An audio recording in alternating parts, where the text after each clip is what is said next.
it's helpful, but it's just not where it needs to be still.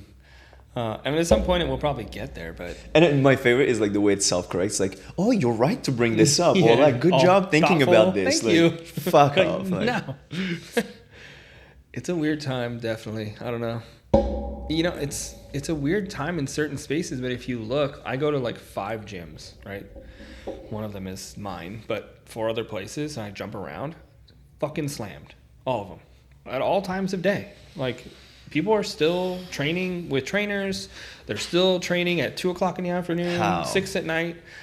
And the rest of us are like struggling. But I think there's just such a big infrastructure to run a city that we forget about sometimes because we're in our section of the infrastructure that you're like, oh, but all of these people are still doing their jobs. And still paying for their lives. That are not in entertainment or media, whatever.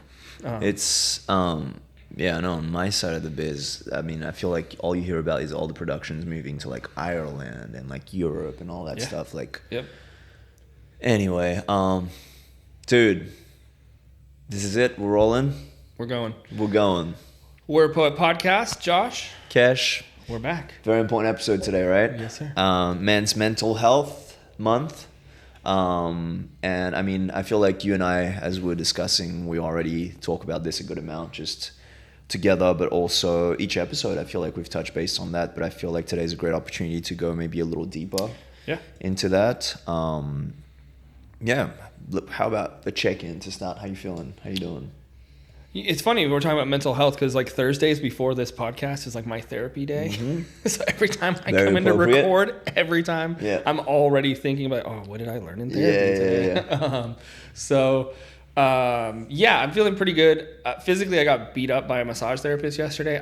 I literally feel like I got hit by a double-decker bus. Like I am hurting everywhere physically. But I needed it, and it's that recovery aspect of life. Where the longer you wait to do it, the more painful it is. And sometimes you have to seek it in advance because if it catches up to you, then you're in trouble. That's the thing. I started feeling the shoulder. I was like, oh crap, my shoulder's gonna go up, but it wasn't. It was like literal like lower lat problem that was just pulling on my shoulder. But Dre literally manhandled me for an hour. I almost quit like 4 times. So physically I'm hurting. Mentally I feel great because it's Men's Mental Awareness Month. We've been talking, a lot of my friends this year, like my guy friends have been talking about it a ton more on social media. That's very cool. Yeah, I'm seeing it everywhere. And it's a lot of my like more masculine, you would think would not talk about it, friends. Yeah, it seems like culturally speaking, like, and I don't know where it comes from exactly, but men are starting to feel a little more comfortable talking about it. And like, it's almost like people needed permission and now they see it happening and they go, oh, let me try that. Let me, but it's funny, and I don't want to spend too much time on that, but I don't know if you also saw, like, there was a weird trend going viral on Instagram about like women basically shitting on it. And basically, and this is definitely not me trying to antagonize and do sides and all that stuff, none of that, but that's also like the difficult side of it. There was basically this song that was going viral about like, let's take a moment of like silence for men's like mental health awareness month. And then basically in this trend, like this woman was just screaming at the top of her lungs, basically saying she's not going to do it. She doesn't give a fuck about men's mental health awareness. Nice. And I was just like, what a weird trend. What a weird thing to do. Like, I can understand that like you may have had men that do you wrong, but like, is that enough to cancel out a whole like gender? It's just a very I did not see that. I'm gonna go look for it now, though. No, please don't. I'm just gonna see. But I think that speaks to to kind of transition into something more positive. I think that speaks to just the impact that these things can have, and just how important it is to keep dismantling like these beliefs and these weird like ways of like functioning, because they don't help anyone and they actually can hurt tremendously. Yeah, man. Because if you're a man that's struggling and you see something like that, it's easy to go, hey, like, what's the point? Like, why would I even, The suicide rate is so high. It's unbelievable. Too, when you look at it, it's wild. It's like every minute a man commits suicide, which is crazy, dude. Yeah. And well, we're in it. What is at the root cause of that?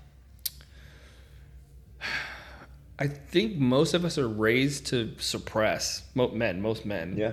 Be manly. Man up, bro. You gotta man up. It's like, I know I was definitely raised a little bit that way. Yeah. A little bit. Not as bad as some of my friends where I'm just like, wow, like your dad talks to you that way? Jesus. Yeah. And I think that generation, our parents' generation, boomers, they didn't know any better because their parents were even worse for the most part. It's just like that cycle of, toxic behavior. Which at the time they didn't know any better. No, they definitely just not. thought that's the way to get out of it. World War II. Yeah. Like they're dealing with craziness. I don't think they knew what PTSD was back then. Lots of that stuff is a contributing factor. I think the stereotype of men needing to be manly at all times is real for most of us. I feel it all the time. I jokingly say, like, if my wife sees me cry, she'll probably leave me. She's like Hispanic, and in that culture, they like manly men. Oh my God. If Jess sees me cry, she'll probably divorce me. Yeah. And she hates that I say that joke all the time, but I think it's partially true. But because she likes masculine men. Yeah, I've had that conversation so much, like especially in my early 20s. It's that weird thing where like, as a man, you want to be heard so much, but at the same time, similar to you and many other men, like you hear all the time, man up. Like I spent 7 years in Australia, as you know, and there's a typical saying there that like people say all the time. Like you tell them about something that you're struggling with, and like you just get a quick little slap on the chest, and they tell you, she'll be all right, mate. And it means basically like you're gonna be okay, like don't worry about it. Yeah. And then that's it. We talk about something else. It's never like, what is it? What's happening? Why do you feel that way? No, it's she'll be all right, mate. Anyway, you want to like go lift some weights? Yeah. And it's a little bit like, all right, cool. But I was reaching out to you, but okay. Yeah. And these little things, I think, like, that's one of the things that I think I would love to like hammer in today. Like these little ways in which we speak to each other, especially as men, I think can cut so deeply without us realizing until you have a fucking like gushing wound in your chest that like screams at you like, hey, I'm not safe to say how I feel. Mm-hmm. I feel the same way, not to go too off tangent, but like when people use terms like, like calling each other like, oh, dude, fucking lift it, you're a pussy. Like, I understand the mentality behind it, but it's the same thing as that, like, man up, whatever it is. But what we're not explaining is that by calling pussy or like giving it a negative connotation, you're basically like really doing damage to like something that's beautiful, something that gives life, something that's feminine, like, and all these little ways in which we talk to each other, I think are a really great starting point in like creating a change and not allowing those like very subliminal, like tiny little things to actually like just get that snowball effect, which creates more unsafety for everyone. Yeah. The way that we talk to each other is very interesting. The way that men talk to each other in the gym, in private, just. But friends. I hear women say it too. Like women, like are like, "Oh, I'm a pussy." Like, and, bro, whoa, like, what are you doing? Like, I don't know. I think these little things like matter a lot. Yeah, verbiage is important. I think. What's another one other than man up? I guess that is one that we use a lot. Like, don't be a bitch. Don't be a bitch. Like, don't be a bitch. Don't be a like, bitch, bro. Toughen up. Like, grow a pair. Walk it off. Like, grow a pair. Or like, another one that drives me mental is, it drives me mental, but the problem is that I also buy into it. It's the whole big dick energy thing. Oh, yeah. Like, the whole BDE thing. It's like, oh my God. Like, it's like, like, I find it so funny. Like, women, like, I was very close to women like growing up, so I've definitely had insights into a lot of these mechanisms, but women just being like, oh, you can just tell he's got a big dick. And it's like, what do you base that on? Or the opposite being like small, like, come on. Yeah. But what are they really saying? Yeah, right? What are they saying that's letting you know that? It's more like, I think it's more of a deflection. Like, if you like say something that they may not agree with, like, oh, let's give him a small dick. Like, what? Yeah, I think it's that, but I think it's also like, a commentary that once again seems like a little thing that you say, but like for us men, something that I think is not spoken about a lot is that we grew up, like a lot of the time, associating how big of a man we were with the size of our dick. Or that's what you're being taught from a young age. Yeah. And the truth is, you don't choose the size of your dick. You could be born with a massive fucking schlong. And there's nothing you can do to change it. There's either, nothing you is can like do, the most right? wild thing. But so I think you're just stuck with it. Yeah, there's nothing. There's as far as science has come, nothing changes it. Yeah. You got what you got. But so I think what's difficult about that sort of like way of thinking is that like if you're a man, for example, and like let's say you don't have a massive schlong, then you can't. I never call it a schlong. Why am I calling it a schlong? I'm going European with it today.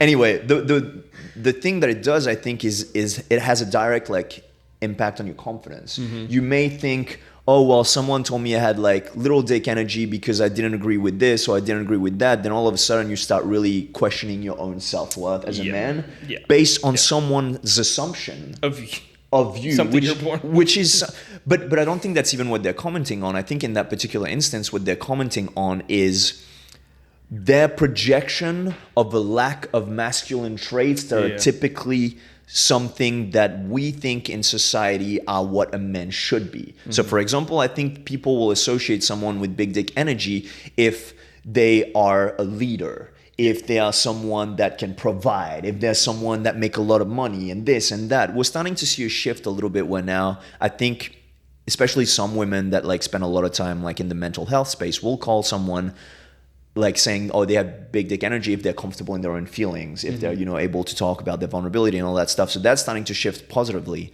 But all that to say that, like, I think these things all have to do with sort of like the standard that we've like held men to for generations in our society. And I feel like, I don't fucking even know where I'm going with this right now. I feel like I just went on a bit of a tangent, but it's funny. Take it over. So like as you talk about big dick energy, the only thing I can mentally picture in my head is Tom Cruise in Tropic Thunder. Yeah, where he's dancing in all the full makeup and body. I'm trying not to mentally picture that while we're talking. But it's hard too, because like I'm sure you've had the same. Right?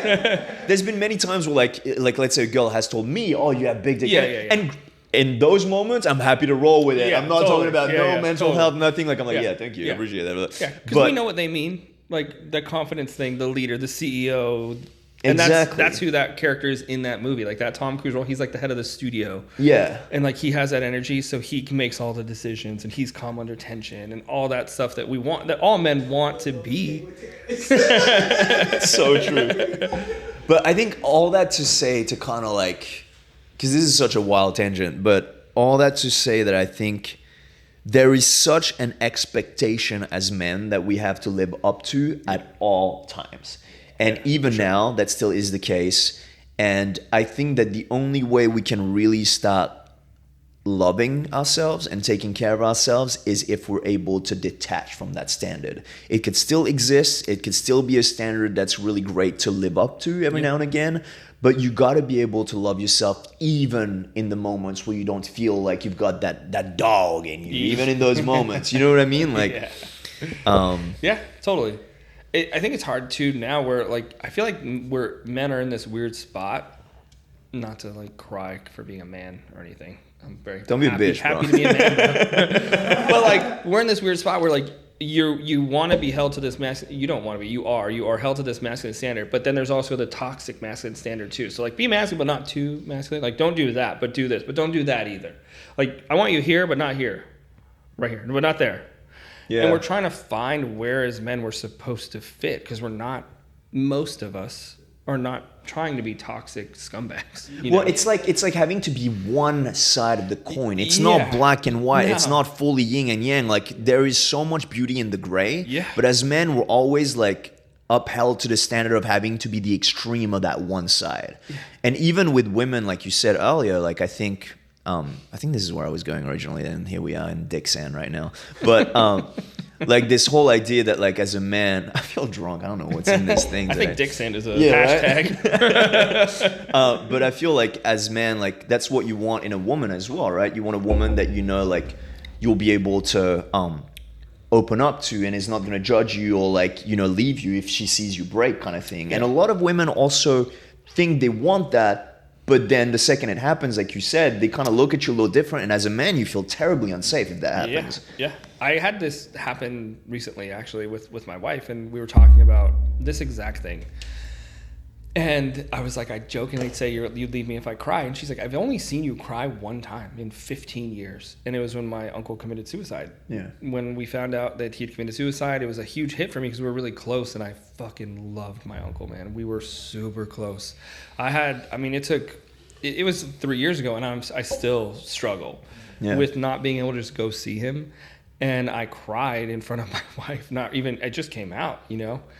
And I was like, oh yeah, you're right. I have cried in front of you. And I was like, what did you think? Or how did that feel to see me in that spot? Because I've seen her cry and I'm always nurturing and helpful. Right. And she was like, I didn't know what to do. Because like, I've never seen you cry before, like ever. Like it was hard because I wanted to be nurturing, but then I didn't know if that's what you wanted. Like, and then I didn't know what to do because you don't do that. Right. Which I thought was really interesting. And she ended up being nurturing and loving in that moment. But it's interesting to me that she didn't even know what to do with it because of the standards that we're held to. Like even she was like, I don't know what I should also do like here. Not to, I hope this doesn't come across as me picking on you. If anything, it's a like commentary on your strength throughout that relationship. But like, also because you've never shown her like you crying, right? Like she was probably like, what is going on? Like what's happening? And it's really hard as a man to be able to find those moments when we're like, because in some ways it almost requires more bravery to be like, hey, you know what? This is also me. Mm-hmm. Like I don't always have the swords. Like right now I'm fucking like bleeding on the battlefield. Dude. Like, I actually thought that same thing when I realized it had been one time in like our whole relationship. I didn't cry when our kids were born. She's like, no, you didn't. I was like, oh God, I'm so sorry. I was so happy when they were born. And she's like, no, you're just not a crier. And I'm like, what the hell? Like, dude, I'm not a crier. Like, I have a really funny story on that. I won't name names, but I have one of my best friends. He's told me actually that like when his daughter was born, same thing, like he didn't have the like moment of like, oh, my whole world changed and all that, and he felt so guilty that he fake cried. Hilarious. But like, for as funny as it is, it's also really fucking sad. You just had to fill in the role, like play the role. Yeah, I know. Fake it's cry. Like it is unfortunate, but we're not allowed to cry. Yeah. Right? Like, have you cried? I feel like if I cried in front of my dad as a kid, I would get in trouble. Right. You're just not allowed. Like, what are you doing? Yeah. Dude, I've said this before. I just did it again too, bro. I've mentioned this in another podcast. My son is 6. And I'm really dealing with being a dad to a little man. Yeah. Right? And I'm trying to make him a little man. And I want him to be masculine. And I also want him to be understanding and thoughtful. And I still have those things where he'll be whining, crying, and I looked at him the other day, and I feel so bad. I'm like, "Hey, man, do I have 2 daughters?" And he's like, he looked at me, and I was like, "That's not what I meant." Oh, and my wife God. was like, "Are you serious?" I'm like, "Nope, definitely not. Ever? My bad." Like, but it just slips out because that's what you're taught. And well, it's like generational, yeah. At least I was. Thank God, I was forced to be like, "Wait, no." That's not what I meant. Yeah. Because he looked at me like. But see, like low-key, that's why it's so important to have those conversations because, like, in the past, nobody would have caught themselves. They would have just doubled the fuck down. Doubled down. Like, hard. Do you want a dress? I'll go get you a dress from your sister's room.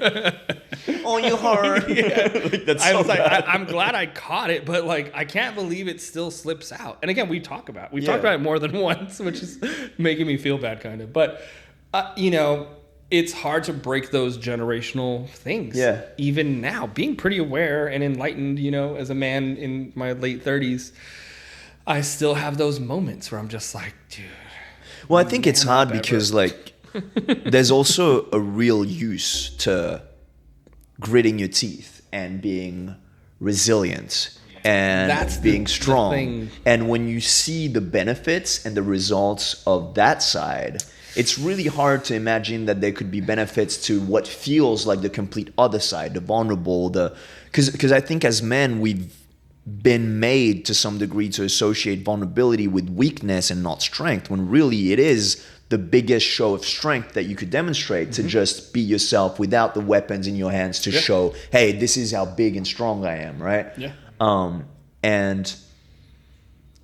guess it like where And when do you think it's more beneficial, or when should someone lean into their vulnerability more than they would into their resilient side, do you think?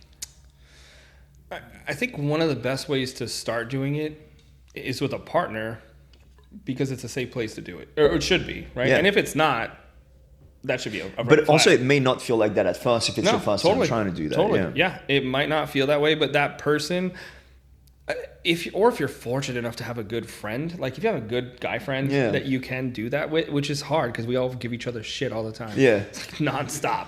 But one of the things that I'm really good with is being that person for most of my friends. Like, look, we can be manly all you want, lift weights and sweat and grunt and fucking scream. But if you want to sit down and have a conversation and be vulnerable, let's fucking do that too. I know that for at least 5 guys that I can name right now, I do that for them because we need to do that for each other. Yeah. But if you don't have a guy friend who you can talk to like that, I think someone that you're dating should be that safe space, or a close girlfriend. I feel like you need that feminine energy to feel comfortable, Yeah. It's very true. And I think, like, if you're hearing this right now and you, like, think to yourself, well, actually, I don't know if I have that in my life. Like, that's also okay. Like, some people don't. And that may mean that maybe you need to try having those conversations with your friends, and maybe that will lead somewhere different. Maybe it means that sometimes you have different friends for different things as well. That's also a thing. That's a thing. Some people, like, you just have friends that you grind with and you work out with, and then that might not be the friend that you go to, like, confide in and all that stuff. But like what you say is so important. I made a friend coming to LA like 5 years ago or so, and to this day he's like my best friend, and we do this thing every night called walkies. We live in the same neighborhood, and every night basically, like, we meet up, we pop an edible, and we're just gonna walk. Nice. And it's the first time in my life that I've had a relationship this close with a guy friend, with a man, where, like, we can talk about all the, like, going to the gym, working out, climbing, all that stuff, but, like, we'll actually genuinely check in with one another and go in depth into, like, not just sharing, dumping it, and then just being like, anyway, what do you want to... No, it's like, oh, fuck, man, I'm sorry. Like, why do you think that is? Like, like, is there something, like, you can do about it? And even, like, going as far and as deep as asking each other, like, hey, like, what do you need from me right now? Do you want me to just listen, or do you want my 2 cents on that? Because sometimes you just need to empty your bag. Yeah, totally. But sometimes you also... Because, like, as men, I feel like we're very much like fixers. Like, even I'm sure you can relate. Solvers for sure. Exactly. Like, if your girl comes at you, you're like, okay, honey, so this is what you do. And then sometimes your girl will look at you like, I don't need you to fix me. I'm like, oh shit. Exactly. So to be able to ask these questions and to have these relationships, I think is so, so important. That's something that I strongly encourage everybody to lean into more. And I feel like this month would be a great way to start. Like, hey, try for the first time to actually ask your friend, like, hey, man, how are you doing? Yeah. Not like, I notice it even, like, when you enter, like, a space, like sometimes you're like, hey, man, how you doing? Sometimes people don't even answer because it's such a casual thing now to just be like, it's like, hi. Hey, what's up? But, like, actually ask someone, like, hey, how are you doing? Like what's going on? Oh, okay. Do you want to talk about it? And, like, that could lead to conversations and, like, a feeling of safety that I guarantee you, like, you didn't even know could exist, maybe. And it could change someone's day. It could change the trajectory of their life. You never know where someone's at, man. And because sometimes someone just wants to be noticed, especially if you're a man that's going through the thick of it and you're struggling and you feel like nobody gives a fuck whether or not you're, like, doing your best right now. To have someone check on you and be like, hey, man, like, you're doing good. Yeah. Like you said, life-changing. Life-changing, for sure. Yeah, I think about that because, of my uncle. I'm like, I wish that I would have known that he was hurting. There was no way I could have if he didn't say it because he seemed fine. Yeah. No inclination that there was an issue. Yeah.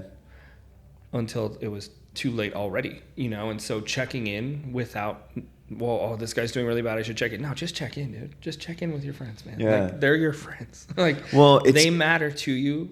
Check in on them. It's striking. Like, I saw a collage one time on social media of, like, someone, like, wrote a caption like, this is what suicidal looks like, and it had, like, like, pictures of like famous people that committed suicide, and like days before they did it, they looked at their happiest, because that's what we do, right? Like I feel like in society, you put on the mask, you go out there, especially as a man, because you got to live up to that expectation of having everything under control, knowing how everything works out and how to fix it. Yeah. And nobody knows that you're even struggling and you're going through it. So, so I guess the main takeaway from me here is just talk to people. Don't be afraid. You're not a burden. You're worth people spending their time on you. You're worth being loved. But these are only things that, like, you know, who am I to tell you this? And who are we to tell you this? Like, you can only realize these things if you actually be even braver than you thought you were, and really, really allow yourself to be vulnerable, because that is the greatest show of strength that you could do for yourself and just for everybody else around you, because, you know, that is inspiring to people. If you see someone being brave and being vulnerable, you want to do it yourself too. So totally. I agree. Where do we even go from there? We were all over the place, but I feel like we hit some really important points. Yeah. We have a Stoic quote, I think. We always do that. Today's Stoic quote is,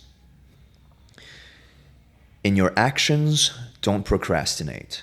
In your conversations, don't confuse. In your thoughts, don't wander. In your soul, don't be passive or aggressive. In your life, don't be all about business. Marcus Aurelius. How do we feel about that? I feel like that kind of applies to... There's a lot of contradictions. Yeah, there's a lot of challenges in that one. Okay, Marcus Aurelius. I think that it's got a lot to do with what we were talking about, though. Like, it's not just black and white. No. I think the beauty exists in the gray. I think that as a man, if you're vulnerable, if you're going through tough times, that doesn't make you any less of a man. And, you know, like, I don't want to go too off topic, but I think it's also important to say that, like, just because it's Men's Mental Health Awareness Month, damn, that's a mouthful. That doesn't mean that as men, we also, like, we're being, like, cry babies and saying we have it harder than anybody else. I think at the end of the day, it's like just awareness for everybody, and we're just explaining that as men, we are also complex and multi-layered. And I think that, yeah, if anything, like, exploring what is within the gray is maybe the most important thing that we can do, not just for ourselves, but for everybody else as well. Yeah, I think you can hyper focus on being one and not the other, but the gray is, to your point, where you should find comfort. It isn't about one versus the other, or if I'm this, then I can't be that. No, like, there's the perfect middle ground for most things. And I think that is where we need to find that self.